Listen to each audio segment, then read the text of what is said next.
ജമ്മുകശ്മീരിലെ പഹൽഗാം ഭീകരാക്രമണത്തിൽ 26 പേർ കൊല്ലപ്പെട്ടിട്ട് ഇന്നേക്ക് 7 ദിവസം പിന്നിടുകയാണ്. കൊക്കർനാഗ് വനമേഖലകളിൽ ഭീകരർക്കായി തെരച്ചിൽ ഊർജിതമാക്കിയിരിക്കുകയാണ് സുരക്ഷാ സേന. അതേസമയം അതിർത്തിയിൽ പാക് സൈന്യം പ്രകോപനം തുടരുകയാണ്. തുടർച്ചയായ 4ാം ദിവസമാണ് പാക് സൈന്യം ഇത്തരത്തിൽ പ്രകോപനം തുടരുന്നത്. നിയന്ത്രണ രേഖയ്ക്ക് സമീപം പാക് സൈന്യം പ്രകോപനമില്ലാതെ വെടിവെപ്പ് തുടരുകയാണ്. സംഘർഷങ്ങളുടെ പശ്ചാത്തലത്തിൽ അതിർത്തിയിൽ ഇന്ത്യൻ സൈന്യം അതീവ ജാഗ്രതയിലാണ്. പ്രധാനമന്ത്രിയുടെ വസതിയിൽ എത്തി സുരക്ഷാ മുന്നൊരുക്കങ്ങൾ വിശദീകരിച്ചിരിക്കുകയാണ് പ്രതിരോധ മന്ത്രി രാജ്നാഥ് സിംഗ്. ഏതു സമയത്തും ഇന്ത്യൻ മിന്നലാക്രമണം പ്രതീക്ഷിച്ച് പാകിസ്ഥാൻ ഇന്ത്യയുടെ ഭാഗത്തു നിന്ന് ഉടൻ ആക്രമണം ഉണ്ടായേക്കാമെന്നും അതിനാലാണ് തങ്ങളുടെ സൈന്യബലം വർദ്ധിച്ചതെന്നും പാക് പ്രതിരോധ മന്ത്രി ഖവാജ ആസിഫ് വാർത്താ ഏജൻസിക്ക് നൽകിയ അഭിമുഖത്തിലും പറയുന്നുണ്ട്.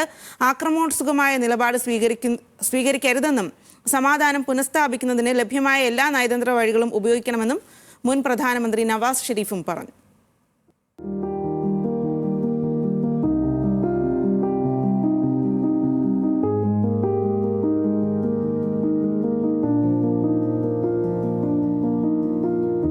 കോടമഞ്ഞ് പുതച്ച താഴ്വാരം, പച്ചപ്പാർന്ന പുൽമേടുകൾ, നീണ്ടുവളർന്ന പൈൻമരങ്ങൾ, സഞ്ചാരികളുടെ ഇഷ്ട താഴ്വര. സ്വിറ്റ്സർലൻഡിന് സമാനമാണ് പഹൽഗാമിലെ ബൈസൺ താഴ്വരയിലെ ഭൂപ്രകൃതി. അങ്ങനെ വന്നതാണ് മിനി സ്വിറ്റ്സർലൻഡ് എന്ന പേര്.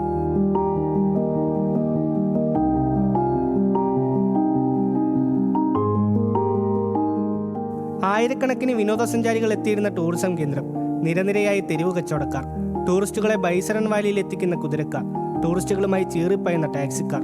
ഇതായിരുന്നു പഹൽഗാമിന്റെ കാഴ്ചകൾ. ട്രക്കിങ്ങും കുതിരസവാരിയുമൊക്കെയായി കഴിഞ്ഞ 22-നും പഹൽഗാമിൽ സഞ്ചാരികൾ സജീവമായിരുന്നു. അന്ന് ഉച്ച കഴിഞ്ഞ് തോക്കുകളുമായി എത്തിയ ഭീകരർ 26 പേരെ നിഷ്കരണം കൊലപ്പെടുത്തി. ആ പ്രദേശത്തിന്റെ ആകെ ശാന്തത തകർത്തു.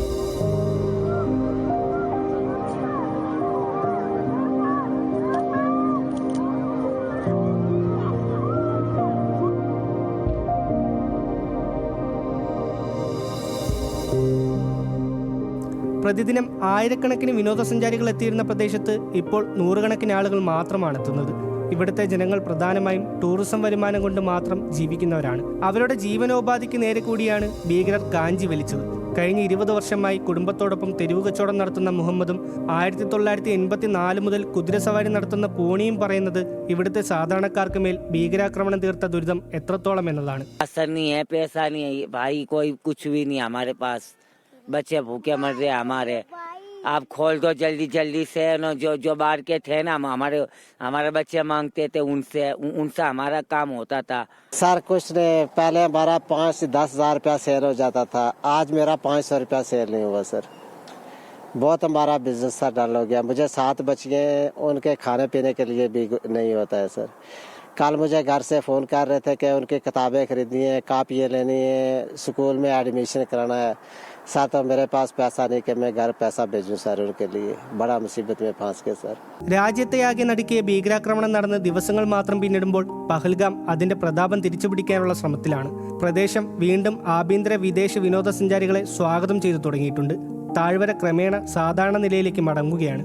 ഭൂമിയിലെ സ്വർഗമെന്ന് വിളിക്കപ്പെടുന്ന കശ്മീരിനെ വീണ്ടും സഞ്ചാരികളുടെ പർദീസയായി പുനരുജ്ജീവിപ്പിക്കുക എന്നത് തന്നെയാണ് ഭീകരതയ്ക്കെതിരായുള്ള ശക്തമായ മറുപടി. ന്യൂസ് മലയാളം, പഹൽഗാം.